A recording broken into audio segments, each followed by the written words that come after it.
Good. I too am delighted to get this opportunity to speak here tonight, and I want to issue my congratulations to Harry, Minister O'Brien, the Minister for, and indeed the Minister for Heritage, Deputy Minister Noonan, from Kilkenny, South East near myself. Wish you all the best. But just to tell you as well, I worked with you, Deputy O'Brien, in the Housing Committee, and some people have criticised me for my attendance at the Housing Committee, but the Housing Committee, if words and talk and paper could build houses, there'd be no one homeless in this country. And that's my experience of it, and I got pure frustrated with it. So we need real action.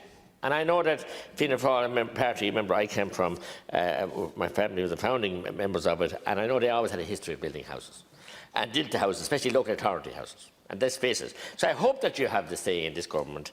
You have the Housing Minister, and I wish you well of that, and I know you're capable, to get out and build ordinary local authority houses for ordinary people. And, you know, build schemes like he always did. They were built in the 40s, in the 50s, the 60s, 70s, 80s, the 90s. They were built. You know, I mean, people travelled in the backs of lorries and they had no equipment. When they had little, they dug foundations by hand. They were to build them, and now we have all the cranes and the equipment and earth-moving machinery, and we just can't build them.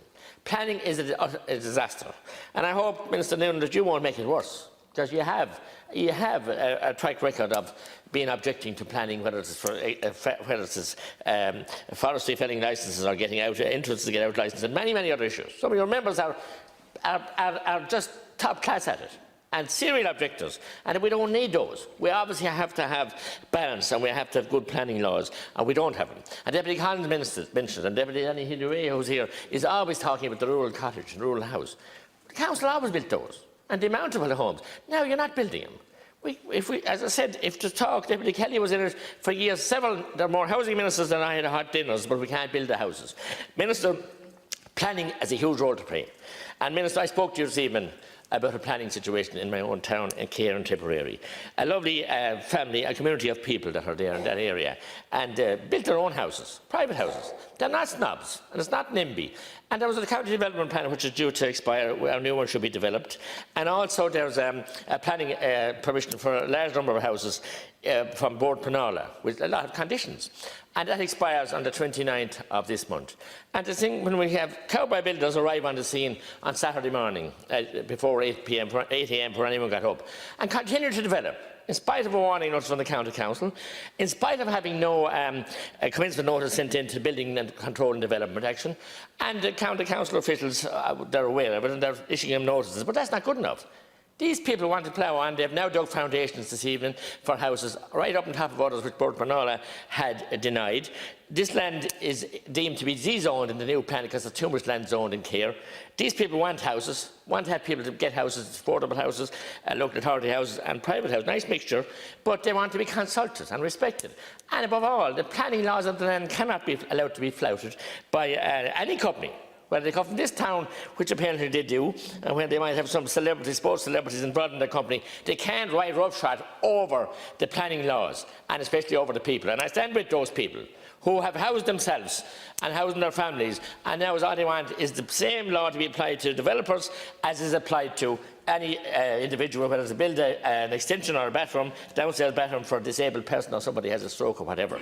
And if they did that without a commencement notice, or if they did that without adhering to planning, if they did that within weeks of planning run out, being expired, they'd be stopped in their tracks by the council. And these people seem to think that they're all powerful and they can ride roughshod, broke every hate and savoury law in the book. Last Saturday morning, I was there on site myself and called to it, and not a sign, not a yellow jacket, a hard hat. They had nicks, all right. That's what they had, and it disrespected the people. And then Garda Síochána had to be called. So I want South Tipperary County Council to go to the courts if necessary. Because sending them warning notices or warning letters, you might as well be sending them paper, the Irish Times or something to read. They don't respect it. This is the culture that grew up around the big developers, and some of them, not all of them, some very good developers, and I know them as well, and built houses and want to build, and they want to be unshackled and let build. But this kind of carry-on cannot be allowed carry on in 2020 by rogue developers who want to come in, and rogue landowners who want to sell the land in a slip-trot way. Land, you know, that was the nice developers. There are many plans for creches and for community situations that we also wanted to build. The Scouts Hall there back in the day when it was being planning first, and the previous owner, Mr. Loughlin, did a good job as well, and would talk to the people. We want engagement with people, whatever community is there, you want goodwill, you want support. We want people to live in harmony, whether they be private, social and affordable, or social. And we need to get a building campaign going for the social. Give the county councils the money. They'll send up a report to your department minister, and 6 months later it'll come down again. They'll send up in 6 months again, and down again, up and down again, pushing paper around the country instead of building the homes and the houses. The banks are not functioning. So they're not functioning. But what sickens me altogether is I have at least 20 in my books of farm families in Tipperary where the son is inheriting the farm or the daughter, and they want to get married. They have the money, they have the wherewithal to build their own house, and they can't get planning. It's bizarre. And rural Ireland has been denuded of its population, and it must be allowed to thrive. A living town and villages, we must have them. Can't be herding them all into Dublin and Cork, where all the ministers are now Dublin and Cork, and none in the West. The West, Cork City, Cork City, yeah. The West, the way we used to sing, the West, forgotten about now, written off, cut off into the Irish Sea. So we must have supports for ordinary people, allow them, and build the houses for the people that want them. Thank you, Deputy.